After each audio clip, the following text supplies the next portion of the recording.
Estoy emocionado porque vamos a iniciar, hoy iniciamos una serie de 6 semanas donde vamos a hablar sobre apps de vida. Apps de vida. ¿Y cuántos de ustedes, a ver, levanten la mano, aunque sea una pregunta retórica, pero levanten la mano todos los que tengan un teléfono celular en donde tengan una app y que lo usan en algún momento dado del día? Levanten la mano, a ver, sin miedo, sin miedo. Acuérdense que están en la casa de Dios, no se puede mentir aquí. Y sí, efectivamente, tenemos apps para muchas cosas y de hecho, estas apps que tenemos, no necesariamente porque las tenemos, incluso ni siquiera porque las usamos las del celular. A veces las prendemos y nos dice, ¿sabes qué? No comas.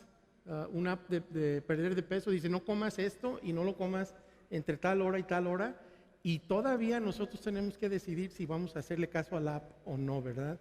Entonces, no, el hecho de tener el app no quiere decir que tenemos todo resuelto, y estas semanas vamos a hablar un poquito, vamos a ver, resulta que la Biblia nos da apps, nos ha dado unas aplicaciones de vida increíbles que a veces nosotros las damos por hecho.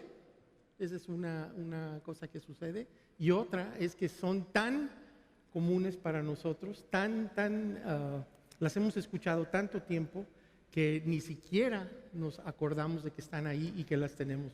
Y estas próximas semanas vamos a estar hablando de eso. El día de hoy vamos a comenzar hablando sobre el tema de la aplicación es todo.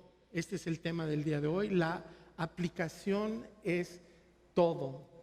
Y precisamente en la Biblia hay muchas aplicaciones, muchas apps que están incluidas en la Biblia y nosotros necesitamos enterarnos de ellas, pero quiero que sepan una cosa, la mayoría de ustedes que están aquí sentados, y no sé los que estén viéndonos en línea, la mayoría de ustedes, de alguna manera u otra, han escuchado sobre estas aplicaciones que nos da y que nos presenta la Biblia y el contenido de la Biblia, pero es muy diferente el conocerlas, el incluso creer en ellas, a hacerlas o a usarlas y a aplicarlas.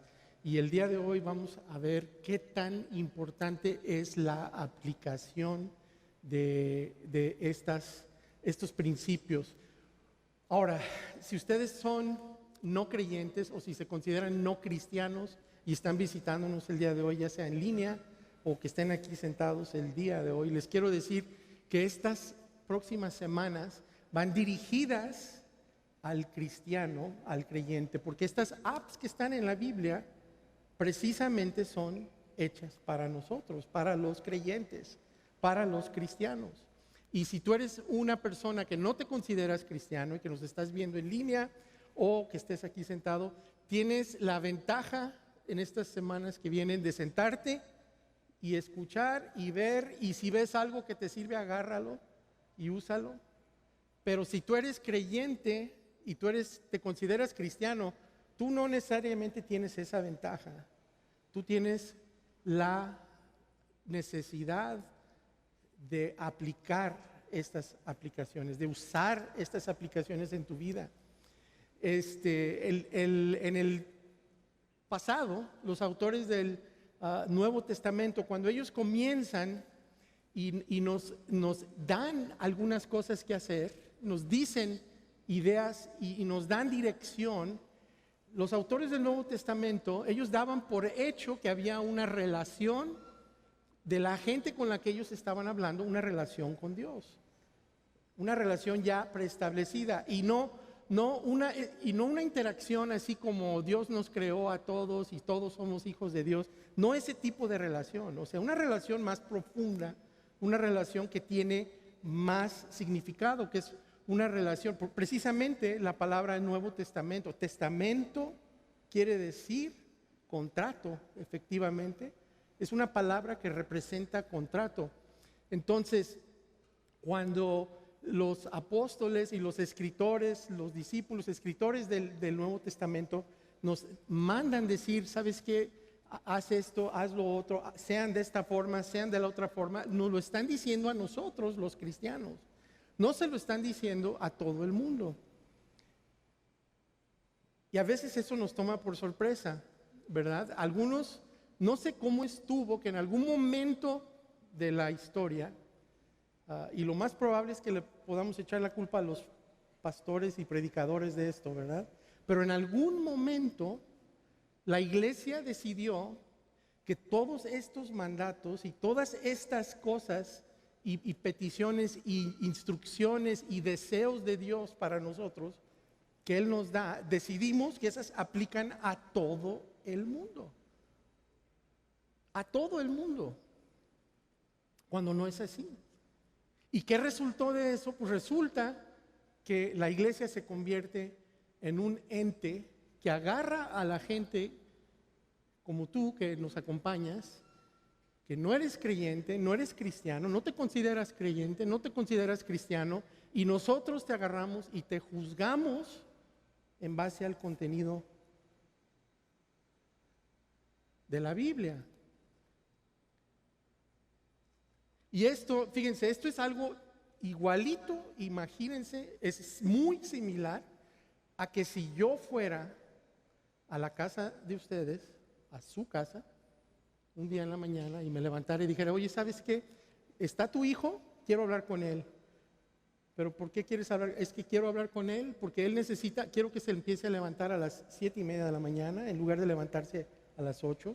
Quiero que en el periodo, cuando se tope con el maestro de matemáticas, yo quiero que tu hijo vaya y empiece a verse con el maestro un poquito después de la escuela porque no me gustan sus calificaciones. Y además, quiero que cambie su forma de vestir porque no se me hace interesante la forma en que se viste tu hijo. ¿Qué dirían ustedes si yo hago eso y empiezo a irme a sus casas a decirles eso? O se las pongo de otra forma. Sus negocios o sus trabajos. ¿Qué pasa si yo, Kid Rivas, me levanto el lunes en la mañana, voy a su oficina, abro la puerta y empiezo a decirles, ¿saben qué? De aquí para adelante vamos a llegar todos a las 8:30. El que me llegue a las 8:31 le voy a descontar la nómina de esta semana y necesito que empiecen a trabajar. La secretaria se va de director, el director se me va de secretario. Empiezo a hacer todo ese movimiento. ¿Qué pensarían ustedes si yo hago eso? ¿Cómo se sentirían? ¿Qué fue lo primero que dirían? Es, ¿este cuate quién es? Para andar diciéndome a mí las cosas y diciéndome a mí cómo, tú no tienes autoridad en este negocio, tú no tienes autoridad en esta familia. ¿Cómo te pones a decirme? ¿Por qué? Porque no son mis hijos. Entonces, ¿cómo yo me siento con la autoridad de juzgar a tu familia? ¿Cómo yo me siento? En base, y ni siquiera, y en base a los criterios que yo entiendo. Y lo hacemos, sin embargo, como iglesia, lo hemos hecho mucho tiempo. Tomamos a las personas que ni siquiera profesan ser creyentes y los juzgamos en base al contenido de la Biblia.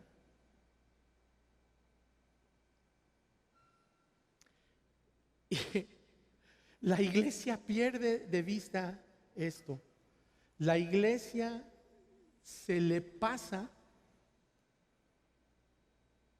y no sé cómo estuvo que llegamos a este punto, de que los 10 mandamientos, ¿saben?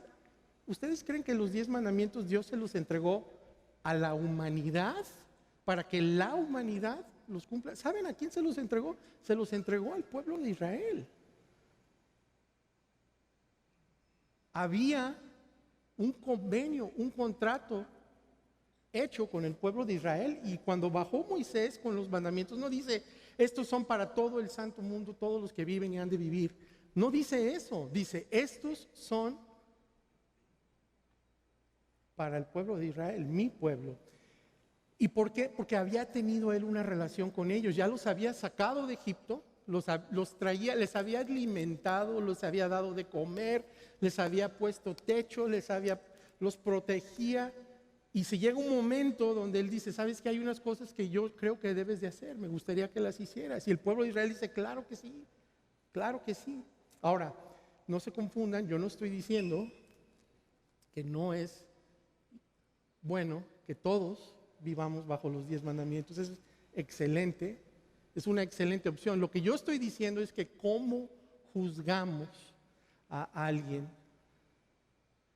en base a el contenido de un libro, de un compendio de libros, del cual ellos ni siquiera profesan. ¿Y saben quién sabe esto mucho más que ustedes y que yo? Lo saben las personas que les ha tocado ser juzgadas por ustedes y por mí. Lo entienden perfectamente bien. Pero el día de hoy y disculpen que me haya salido tantito, pero el día de hoy, porque se me hace importante establecer esto, el día de hoy, y más adelante vamos a ver un poco más sobre lo que acabo de decir, pero el día de hoy vamos a ver cómo el Nuevo Testamento nos enseña que las apps hacen toda la diferencia. La aplicación, está muy claramente descrito. Hay alguien en el Nuevo Testamento que definitivamente, hay dos personas que definitivamente para ellos era tan importante, que aplicáramos las cosas, que hiciéramos las cosas. Eran muy importantes. Y era Jesucristo, que obviamente iba a ser Jesucristo, ¿verdad? A él le importaría mucho, pero también es Santiago. Yo no sé si ustedes saben, pero Santiago fue hermano de Jesucristo. Y no hermano de que ustedes y yo somos hermanos, hermano de Jesucristo, es el hermano menor de Jesucristo. Y por cierto, la historia de él es increíble porque Santiago, quien escribe obviamente Santiago, ¿verdad? Del libro de Santiago, pero Santiago es el hermano de Jesucristo. Ustedes, ¿cuántos de ustedes tienen un hermano? Levanten la mano los que tengan un hermano. Ok, casi todos, ¿verdad? Ok, yo creo que todos van a entender este comentario. ¿Qué creen ustedes que necesitaría hacer su hermano para que ustedes creyeran que es el Hijo de Dios? ¿Verdad? Imagínense lo que pasaba por la mente de Santiago en aquellos tiempos, que él en algún momento él llega a la conclusión de que su hermano mayor era el Hijo de Dios. Entonces, para mí, eso es como una de las confirmaciones de que Jesucristo es el Hijo de Dios. Su propio hermano creyó, y eso tiene que haber sido una de las cosas más difíciles de que sucedieran. Pero Santiago, él llega y él nos habla sobre la importancia de no solo escuchar, sino de hacer. En Santiago 1:22, él comienza y dice, ¿sabes qué? ¿Saben qué? No se contenten con solo escuchar la palabra, pues así se engañan ustedes mismos. Solo escuchar la palabra, así se engañan ustedes mismos. Y fíjense, esto que menciona Santiago aquí es algo, de hecho esta es una confirmación casi de que la Biblia es inspirada por Dios, porque esto lo dijo él hace 2000 años aproximadamente, y es tan aplicable el día de hoy, porque ¿qué creen que está pasando? ¿Qué pasa todos los domingos en iglesias por el mundo? A través del mundo, y está sucediendo hoy aquí, en este lugar está sucediendo esto. Hay gente que se siente que ya la hizo porque vienen y se sientan y escuchan todos los domingos. Ya cumplieron. Hay gente que siente que Dios les da un crédito y les da palomita porque vinieron y se sentaron y escucharon. Tan lo sienten así que sienten que ya con esto ya la hicieron, ya con esto Dios les va a dar pues los sueños de su vida, ¿verdad? Dios ya dice, yo ya vi que aquí estuvo conmigo el día de hoy y ahora sí le voy a dar el estacionamiento más cerca de la tienda, se lo voy a dar cuando dé vueltas. Ni siquiera va a tener que pedirme que le ayude, yo le voy a dar ese estacionamiento. Yo también, en el examen, yo le voy a dar 3 puntos adicionales porque ya fue el domingo y escuchó la palabra de Dios, ¿verdad? O ese sueño que tú tienes, yo voy a hacer que te hagan caso en el trabajo porque tú ya fuiste y entraste al edificio y dedicaste un 90, dice, ya hasta te puedes, dicen algunos, o creen algunos, ¿verdad? ¿Sabes qué, Dios? Yo estuve ahí en la iglesia y el 90% del tiempo puse atención. Me dormí poquito, nomás un 10%, pero yo escuché, yo merezco, ahora sí, toda tu gloria, toda tu bendición, todo lo que tú tengas que darme, yo lo merezco. Y ¿saben? Y se levantan, y se salen, y se van, y salen de aquí, no cambian nada. Hasta el siguiente domingo que se levantan en la mañana, se arreglan, y se vienen y se sientan otra vez a escuchar otra vez. Y dice Santiago, se engañan a ustedes mismos cuando hacen eso. Nos engañamos, nos autoengañamos cuando solo escuchamos. ¿Y saben quién? Ahora sí, quién sabe, pero perfectamente bien este fenómeno, y lo vive, les voy a decir quién. Los que nos están viendo, que no son creyentes, que no se consideran cristianos, ellos son los que más saben de lo que yo estoy hablando el día de hoy, de lo que está hablando Santiago. ¿Saben por qué? Porque ellos nos ven a nosotros todas las semanas nos ven salir, llegar al trabajo y sentirnos a veces, ya no tanto, gracias a Dios, ya no tanto, pero hubo unos momentos en que era una cosa de superioridad. Nos sentíamos superiores porque nosotros habíamos ido a la iglesia y habíamos escuchado, nos habíamos sentado 90 minutos, 1 hora, 1 hora y media a escuchar la palabra de Dios y los juzgábamos. Y gente que no ha venido a la iglesia, gente que no es creyente, voltean y nos ven y dicen, pero tú, ¿por qué te sientes superior? O sea, ¿qué hay diferencia? ¿Cuál es la diferencia entre que tú vas, te sientas y escuchas y yo que no escucho? ¿Cuál es la diferencia? ¿Por qué me juzgas? Y hay gente que lo entiende y de seguro esta gente dice, ¿sabes qué? Es un autoengaño lo que tú estás haciendo. Si tú crees que por venir y escuchar y traer a tu familia, si tú crees que eso te hace, te estás autoengañando. ¿Y saben qué diría Santiago con todas estas personas que son no creyentes y que ven y nos leen, que están a lo mejor hasta hartos de que les estemos diciendo ven a la iglesia, pero no estemos practicando nada de la iglesia? Santiago voltearía con ellos y les dice, ¿sabes qué? Absolutamente de acuerdo contigo. Es un autoengaño, un autoengaño. Pero ¿qué dice Santiago entonces? Dice, no se autoengañen. Entonces, ¿qué? Llévenla a la práctica. Llévenla a la práctica. Llévenla a la práctica. En Santiago 1:23 dice, nos da Santiago la pauta y nos dice una cosa increíble, que cuando yo la entendí dije, qué bárbaro, qué increíble es esto. Escuchen nada más lo que dice Santiago.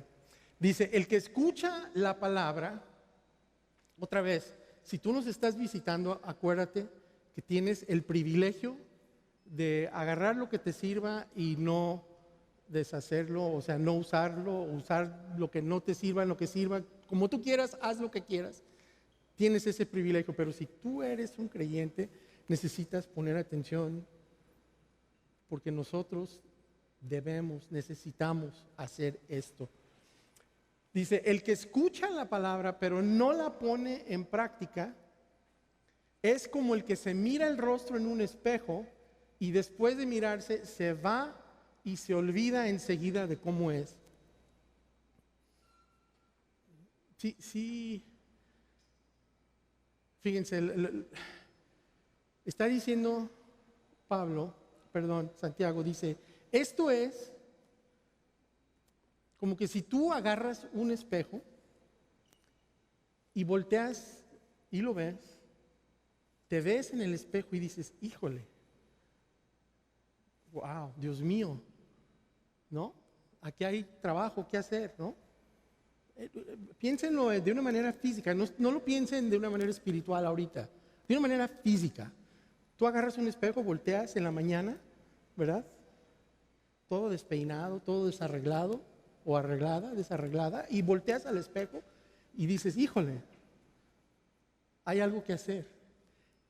Tengo que peinarme, tengo que lavarme la cara. Pero tú volteas al espejo y lo ves y dices, ok, wow, dices, qué bárbaro, tengo que arreglar esto, híjole, cuánto trabajo tengo, ¿no? ¿Qué hacer? Y algunos, por cierto, tenemos más trabajo que otros, ¿verdad? Pero dices, ¿cuánto trabajo tengo que hacer? Y luego dices, ok, y te agarras y te vas y te olvidas de cómo te ves, de cómo eres, te olvidas de lo que acabas de ver y continúas tu día. Es así. Miren, vamos a poner en un término todavía más práctico.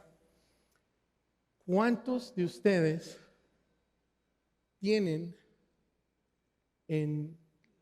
no sé, en el mostradorcito, ya sea del baño, no sé, cerca del espejo, abajito del espejo o algún lado del espejo, cuántos de ustedes no tienen ahí una buena cantidad de dinero invertida en precisamente arreglar lo que ven en el espejo?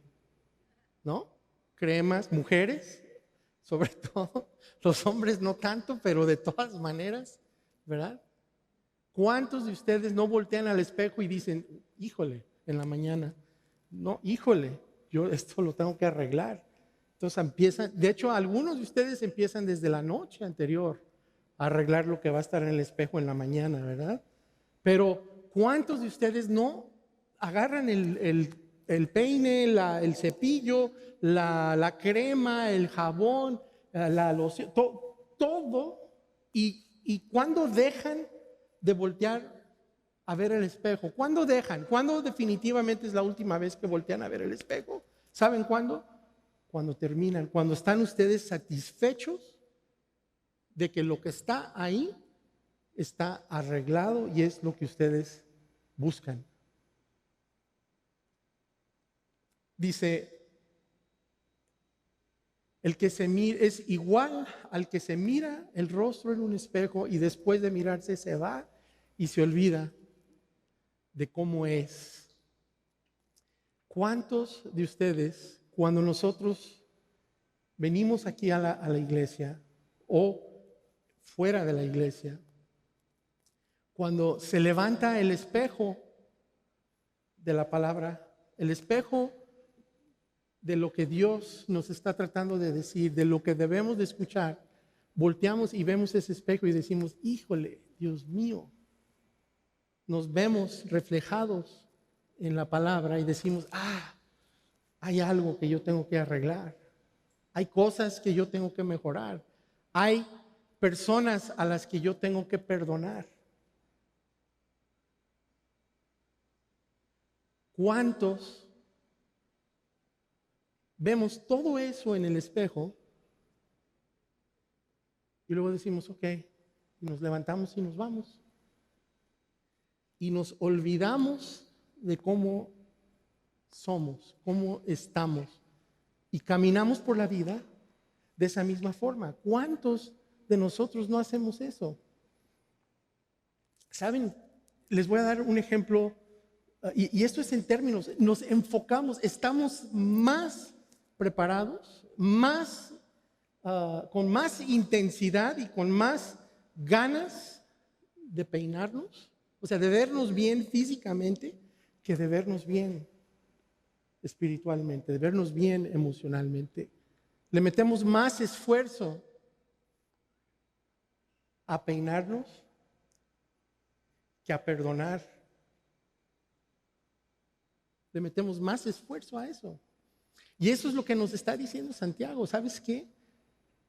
Haz de cuenta que lo que tú viste, lo que yo te dije, es lo que te estamos diciendo, la verdad que te estamos aventando, lo que tú estás escuchando, lo que tú estás creyendo, que es un buen principio, es un buen paso, el creer.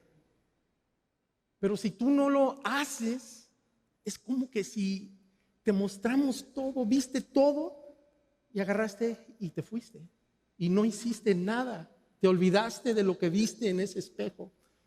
Y es lo que está diciendo Santiago. Ahora, ahí les va una forma en que nosotros manejamos. Voy a tratar de ser más práctico todavía el principio, pero nosotros nos manejamos de esta forma por lo general.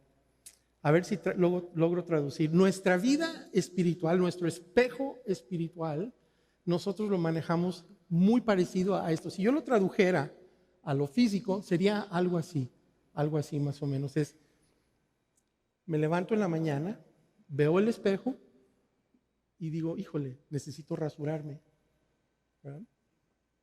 Y digo, sí, necesito rasurarme. Y agarro y me voy. ¿Verdad? Salgo a la calle y alguien me dice, oye, Keith, ¿necesitas rasurarte? ¿No te rasuraste hoy? Sí, híjole, sí, necesito rasurarme. Me voy a rasurar, pero sí, necesito rasurarme. Luego llego a la iglesia, o al grupo, al círculo vida o algo, y me dice la gente en el círculo, oye, ¿no te rasuraste hoy? ¿Necesitas rasurar? Sí, híjole, yo necesito rasurarme. ¿Saben qué? Oren por mí para que yo me rasure. Oren por mí. Vamos, quiero hacer una petición, todos pónganse de acuerdo, oren por mí porque yo necesito rasurarme y yo me quiero rasurar. Y luego seguimos y seguimos y seguimos. ¿Saben qué? Hay otra cosa que ha sucedido con la iglesia, retomando un poquito el tema de cómo nos hemos puesto a juzgar. Y junto así como dicen, junto con pegado del juicio, viene una cosa que se llama culpa. Y hemos sido muy buenos para manejar la culpa en la iglesia. La manejamos de una manera excepcional. De hecho, la manejamos tanto que, no levanten la mano, pero ¿cuántos de ustedes no han venido a la iglesia y se han sentido inadecuados? No levanten la mano. Completamente inadecuados, como un papá inadecuado, un hijo inadecuado, una esposa inadecuada. ¿Cuántos de ustedes han sentido culpa después de una plática nuestra, de la forma en que son, la forma en que viven? ¿Cuántos se han sentido inadecuados?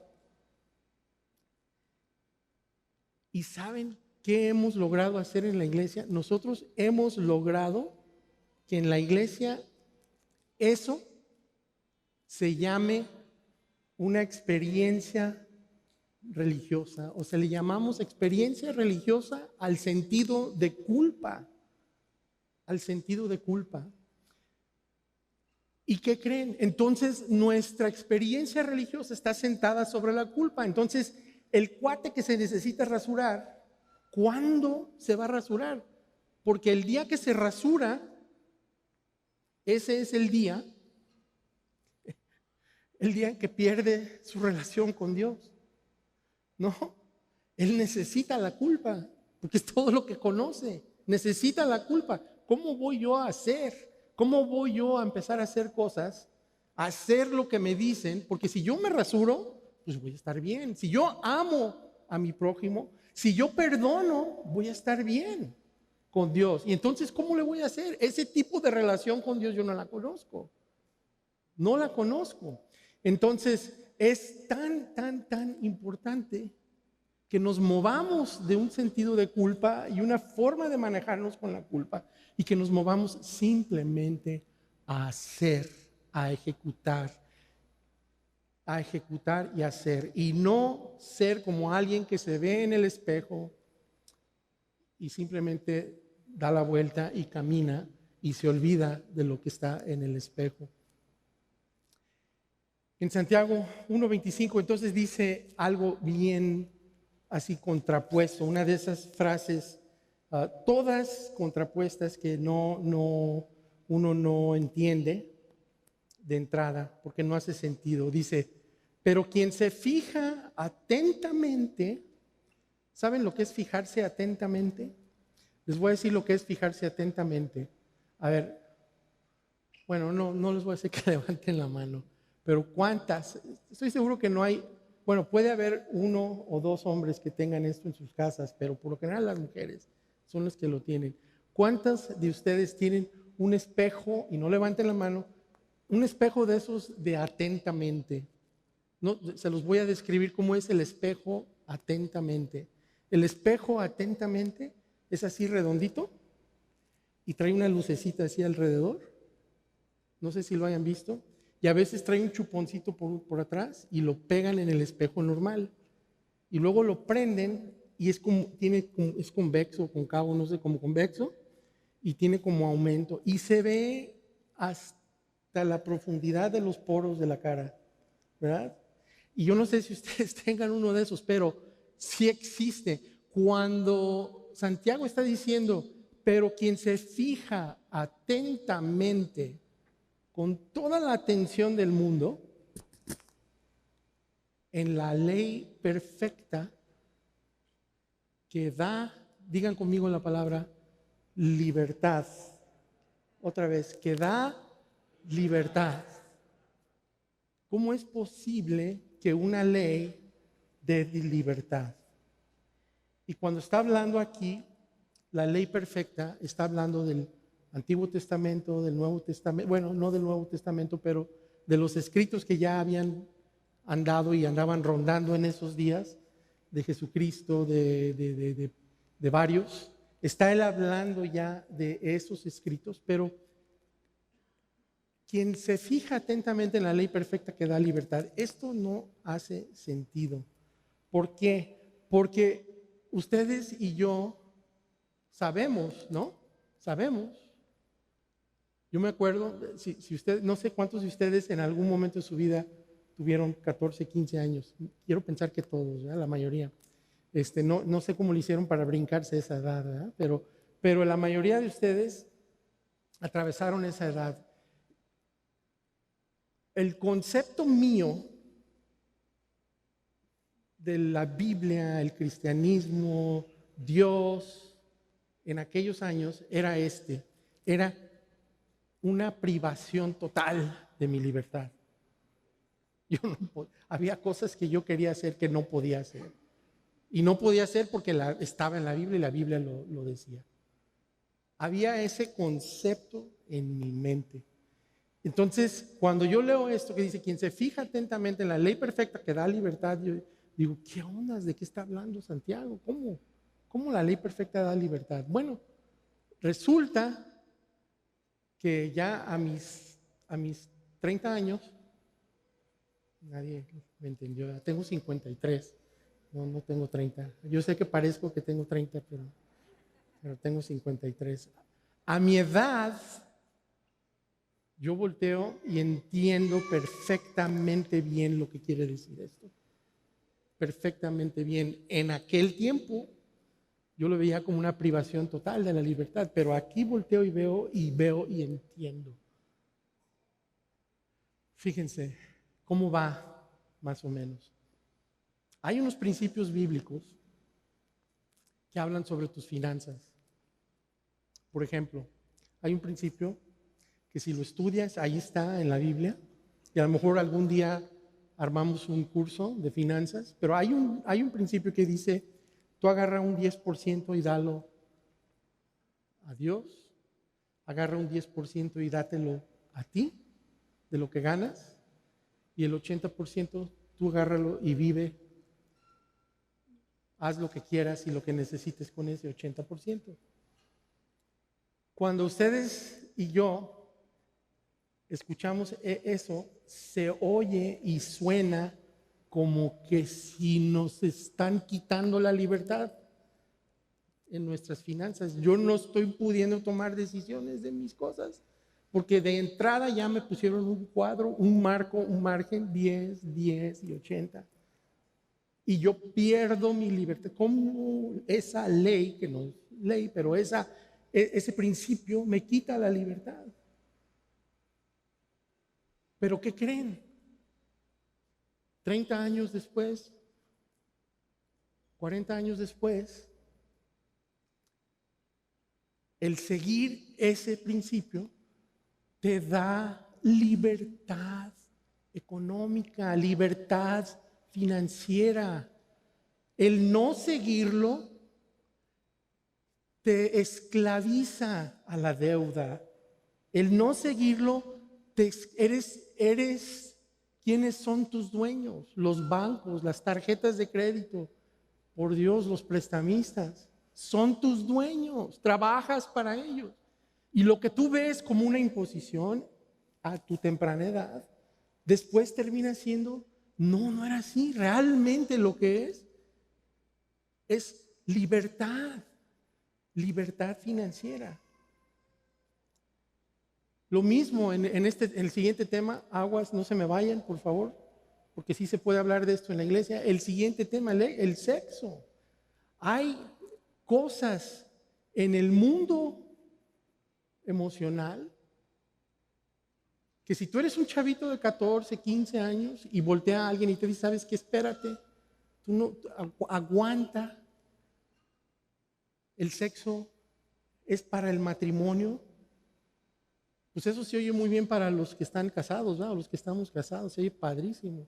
Pero para un chavito de 14, 15 años, ¿cómo se oye eso? Se oye lejano para empezar, ¿verdad? Está lejana esa época.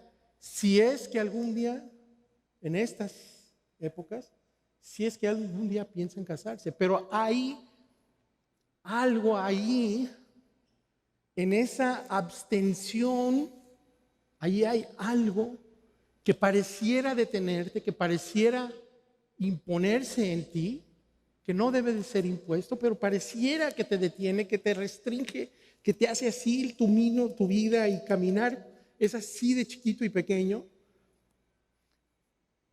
pero que a futuro te va a dar una libertad en tu matrimonio. Te va a librar, aún el día de hoy, el cuidar este tema te da libertad. Aún casados nos da libertad. El cuidar este tema y el mantenernos dentro de un margen y un marco. La Biblia, cuando habla de estos temas y cuando tú y yo los vemos y decimos, ahora recuerden, otra vez, estoy hablándole al pueblo de Dios, estoy hablando al cristiano estos temas. Si tú no estás considerado dentro del cristianismo, tú no te consideras así, toma de aquí lo que te sirve. No tienes que ser un cristiano experto para aplicar estos principios en tu vida. Pero sí te digo, te voy a decir, son excelentes principios para tu vida. Sí lo son. Pero hay cosas que la Biblia parece que nos restringe, que al final del día nos dan libertad. Otro tema, la autoridad. En el término de la autoridad, hay un principio bíblico que habla sobre la autoridad. Si tú entiendes lo que es someterte a la autoridad, entonces vas a entender lo que es ser autoridad. ¿Cuántos de ustedes conocen? No levanten la mano, no vayan a ser que trabajen juntos, ¿verdad? Pero ¿cuántos de ustedes conocen gente en sus trabajos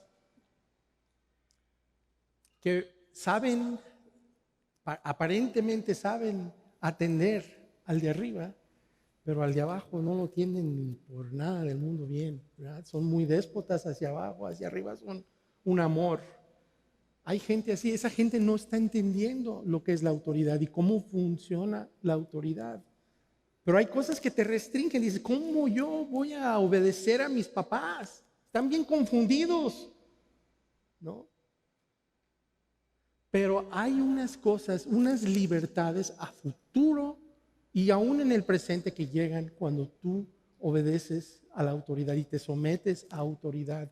Aprendes unos principios tan importantes que van a ser tan valiosos, van a liberar tu carrera en el futuro. Una persona que entiende la autoridad es una persona que todo empresario, toda empresa necesita y quiere y la quiere poner bajo autoridad, pero en puestos de autoridad. Entender estos principios son principios que te liberan. El tema de lo que ves, y voy a pasarme, el tema de lo que vemos, nosotros, hay cosas que nosotros no debemos de estar viendo o que no debimos de haber visto, y estas cosas, aunque pareciera que estamos nosotros restringiéndonos, pero al futuro nos dan gran libertad. ¿Qué es la libertad? La libertad a veces es tu capacidad de moverte, pero también es el no sufrir el sobrepeso y la sobrecarga de tu autojuicio y de tu autoevaluación y tu autodolor. Y créanme, cuando nosotros vemos cosas que no nos ven, introducimos a nuestras vidas cosas y expectativas que nos dañan las relaciones que hay en nuestras vidas y lo hacen poco a poco. Y somos cautivos de los resultados de lo que vimos. No tenemos libertad ahí. El perdón, esta es la buena. El perdón. El perdón es una de esas que nadie entendemos. Fíjense, tú me lastimas a mí. Y lo primero que sucede, pues ya tú me lastimaste, ya me diste un trancazo. Y luego volteamos con Dios. ¿Y qué nos dice Dios? Nos dice, perdónalos. Luego nosotros volteamos con Dios, oye, pero espérame, si tú estás de mi lado, ve y hazle caer un rayo, por favor. Elimínalo de la faz de la tierra. Tú eres mi Dios, estás de mi lado. Y Dios voltea y dice, no, Señor, perdónalo. ¿Cuántos de ustedes han usado no levanten la mano, por favor? Pero ¿cuántos han usado la escritura esa de que la venganza no es mía, es de Dios, ¿verdad? Dios se va a vengar, ¿verdad?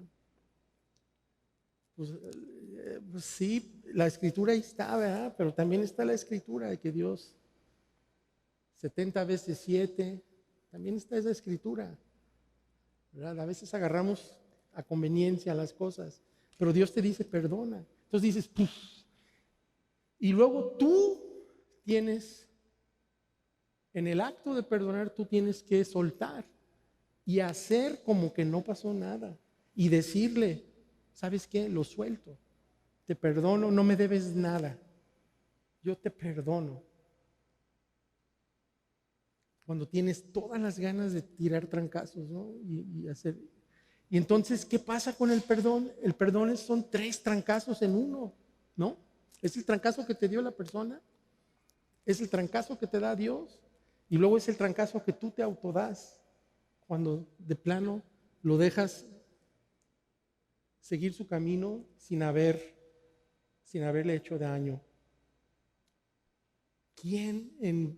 Por Dios, ¿quién hizo esa fórmula? ¿Quién la hizo? Pero estas son las cosas que te dan libertad. Pero a ver, ¿cómo me da libertad eso? ¿Has sido o conoces a alguien que es prisionero del enojo, prisionero del coraje, prisionero del resentimiento? ¿Sabes lo que es ser prisionero del resentimiento? ¿Sabes cómo se vive una vida llena de resentimiento? Es una vida tan oscura y tan difícil. El sol brilla para todos menos para ti. El perdón te da libertad. Tu cuerpo, no le voy a meter mucho tiempo porque corro el riesgo de morderme la lengua, ¿verdad? Pero tu cuerpo también, el cuidar tu cuerpo en unos momentos te da libertades en otros momentos, ¿verdad? Y si ustedes se las voy a poner así de fácil, ¿ustedes creen que yo no tengo ganas de echarme un buen partido de fútbol ahorita en la tarde? Y les voy a garantizar que si juego un partido de fútbol ahorita en la tarde, no va a ser bueno nada de ese juego, ¿verdad? Hay libertades que te dan, que te llegan, aun cuando tú sientes que estás restringido. Son libertades que no se ven en el momento. La ley es perfecta y da libertad. Yo sé que hablamos mucho de la gracia, pero a veces se nos olvidan estas partes, ¿no? Se nos olvidan. Sí, Dios, tu relación con Dios está perfecta. Pero ¿qué tal tu relación con todo el resto de nosotros, ¿no? ¿Qué pasa con eso? Sí, tu relación con Dios, muy bien. Está santificada, justificada, hecha, declarada y sellada por Jesucristo. Pero la relación entre nosotros, ¿qué onda? ¿Cómo está? ¿Por dónde va? ¿Ocupamos las libertades que nos da las enseñanzas de la Biblia?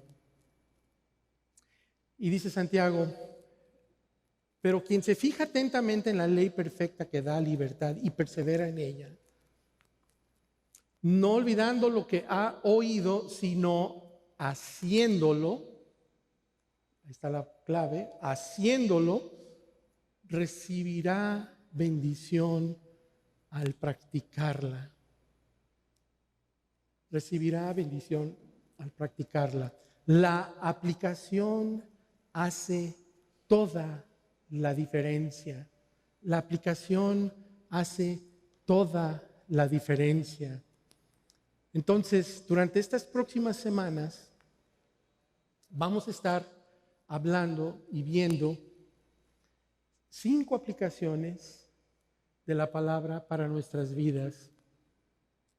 Y son recomendaciones, son mensajes que nos da la Biblia y que nosotros creemos que los que son cristianos, los que dicen, levantaron la mano y dijeron, yo te sigo, Cristo, somos los que tenemos la obligación o el privilegio de hacer lo que estamos escuchando. Y no quisiera yo dejar pasar este día, después de tanto regaño, ¿verdad?, a todo el mundo, pero yo no quisiera dejar pasar este día sin decirles lo que dice Jesucristo al respecto. Jesucristo también enfatiza la importancia de hablarlo. Y después, al final del Sermón del Monte, que es uno de los sermones más increíbles, si no lo han leído completito, léanlo. Y si ya lo leyeron, léanlo otra vez. Ahí está lleno de cosas que hay que hacer, ¿no? Pero al final de eso, Jesucristo, en Mateo 7:24, se para y empieza y les dice, ¿saben qué? Ahí les va. Todo el que me oye estas palabras y las pone en práctica es como un hombre prudente que construyó su casa sobre la roca.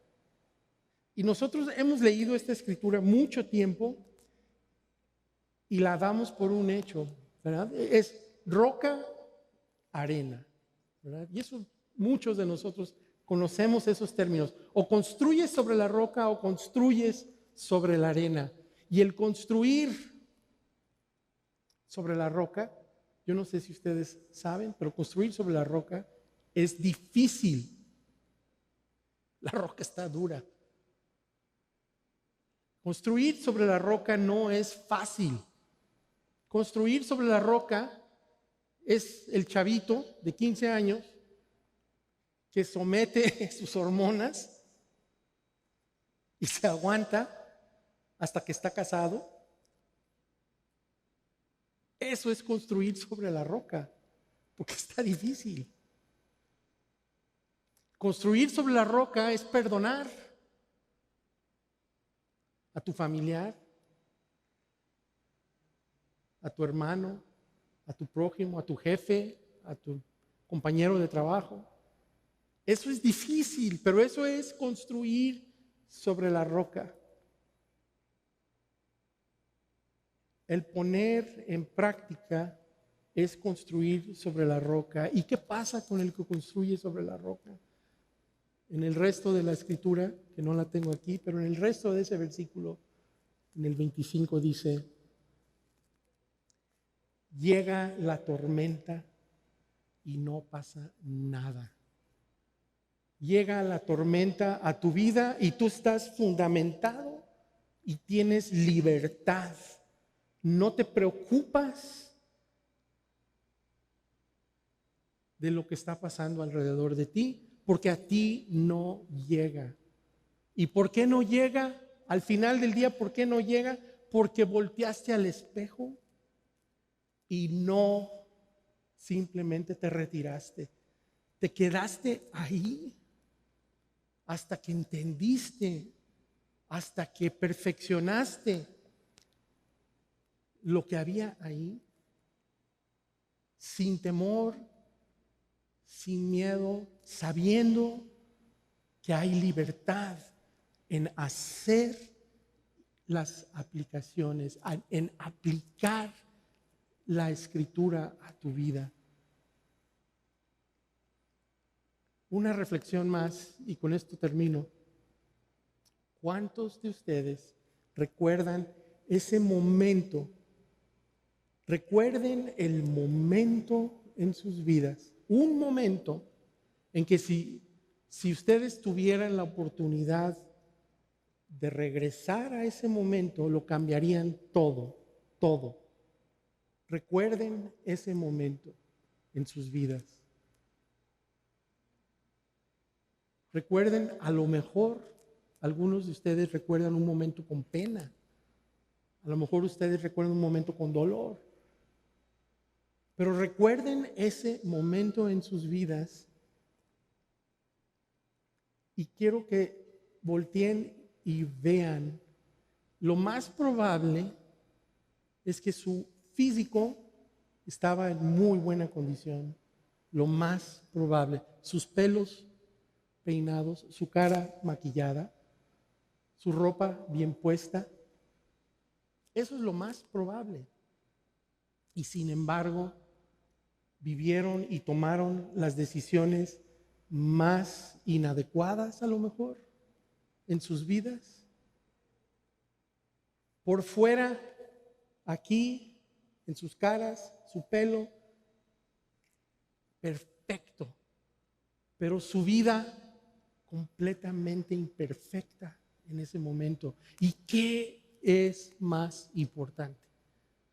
¿Qué es más importante? ¿Que estés bien peinado, bien peinada? ¿O que practiques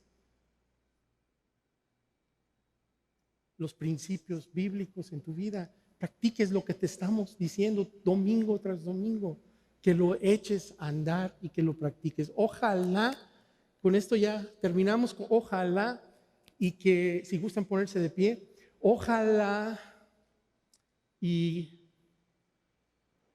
durante estas próximas 5 semanas, cada mañana que ustedes volteen al espejo, se acuerden de esta plática del día de hoy.